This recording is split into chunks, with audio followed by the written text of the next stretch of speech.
Welcome back to another episode of Golf is Hard TV, the golf show for the rest of us. I like it. You like it? It's getting there. It's getting there. The golf show for a golf show for the rest of us. A golf show for the rest of us.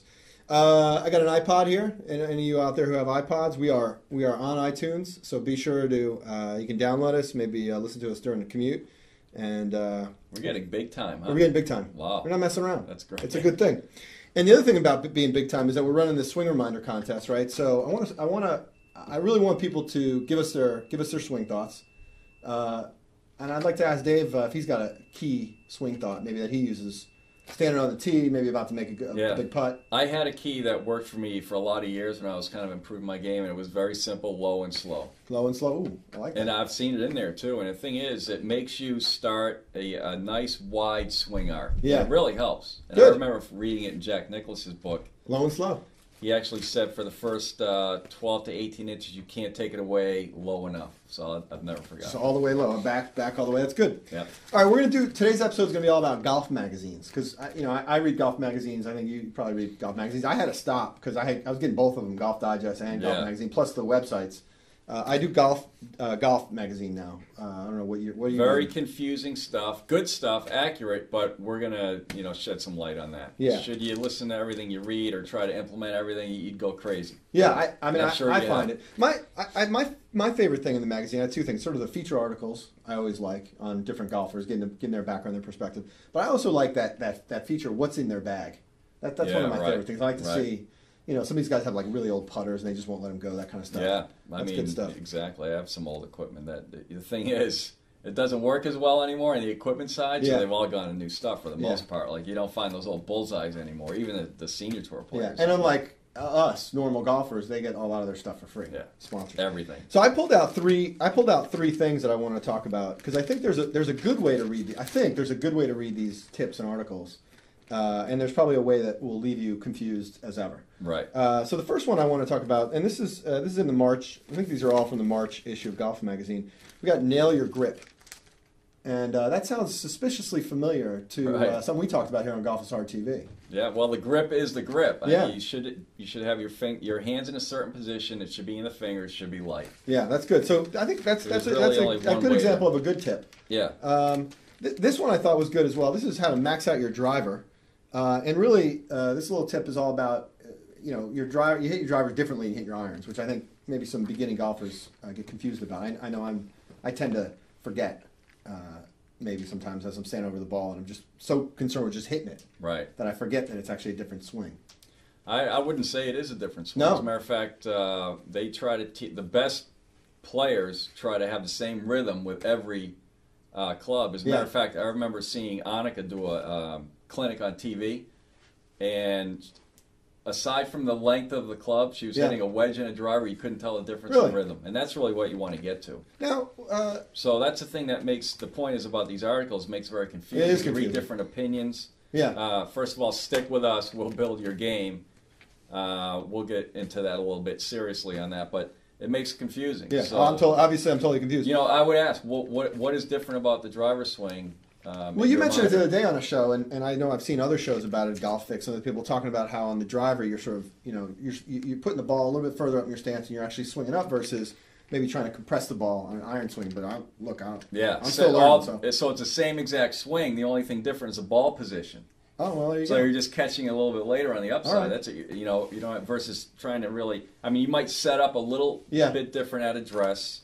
We'll cover all this. Yeah. But it's the same swing, same length swing, same rhythm. There you go. And I think the point is that the golf magazines can confuse the heck out of you, if you're not careful. Right. And I think this last one is sort of a good example of that. As I was reading this, I was sort of laughing to myself.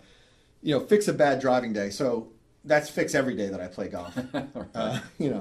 I mean, I don't know. Same with me. If I go out, I hit maybe half the drive's decent. Yeah. I leave the course thinking, well, I drove it poorly today. Yeah. Now, am I going to go change everything for that? I don't know. Well, I mean, what this is saying is, I don't know if you want to zoom up and maybe see the picture here. This picture is of a guy with, it appears to be two umbrellas stuck in the ground in front of him. Right. And it sort of says, if you have like a broken shaft.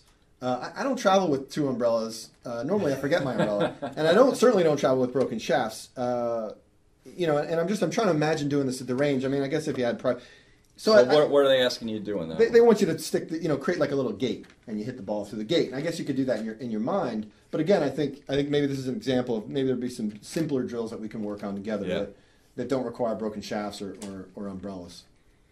About drills, I feel even better about my comment during the interview, the initial interview. Oh, sure. I said I don't like to do drills, and I was reading about Tiger's comeback, and he never liked to do drills. I'll talk about Butch Harmon's thing in Golf Digest, which I get. Yeah.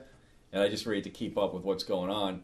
And Tiger doesn't like drills. He just repeats the swing over and over, or part of the swing over and over. I guess we could learn something from Tiger. Drills, yeah, maybe. He's coming back next week. Next year, yeah, exactly. Next week. Next week depends on when this airs. He may have already been back by the time you see this. He's back, and he's already probably won and dominated. So talk about Golf Digest. He's going to win, girls? Yeah. He's going to win? All right. First time back. Talk about Golf Digest a little bit. We'll wrap Golf this one Digest, up. March issue, not that you need to see it. Ledbetter's on the cover. Hank Haney's inside. Jim Flick. Butch Harmon. So you got Big four names. of the best teachers in the world. Yeah. And if you have an extra $400 to $500, you can see them for an hour if you can get a spot. Is that how much it is to see those They're guys? probably around. I mean, when I left teaching a few years ago, they were around $300. So they're probably getting about $400 an hour. Thing is, you can't see them. So the top amateurs and the pros go to these people, and they have a lot of great stuff in here, and they keep up their reputation. You also see a lot of stuff in Golf Digest from many local club pros, and they all have great tips. Yeah. So it's tips, a lot of tips. A new route to success by a local pro. Never heard of them, but I'm sure that it's good stuff. The point is, what can you do with this, and does it make sense for your game? And it can be very confusing. I find it overwhelming. I get about halfway through an issue, and I just stop reading the tips. Yeah. I go right to the articles now. I like one of the magazines, I can't remember, has sort of this for a high handicapper section. I'll read that.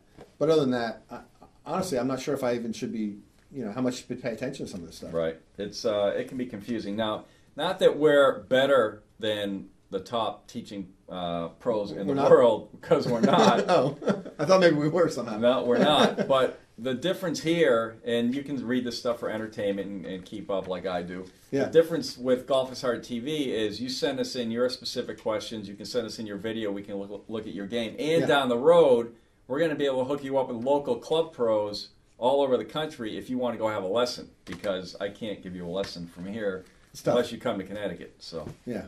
Good. Well, that's down the road for Golf is Hard TV. Makes sense? Or makes sense to me. I don't know. So I guess the takeaway is, read the magazines. They're fun to read.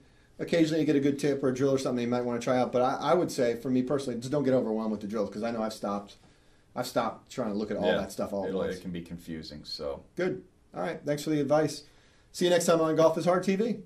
Lessons for the rest of us, and then some. Lessons for the rest of us. I'll get out of here. See you.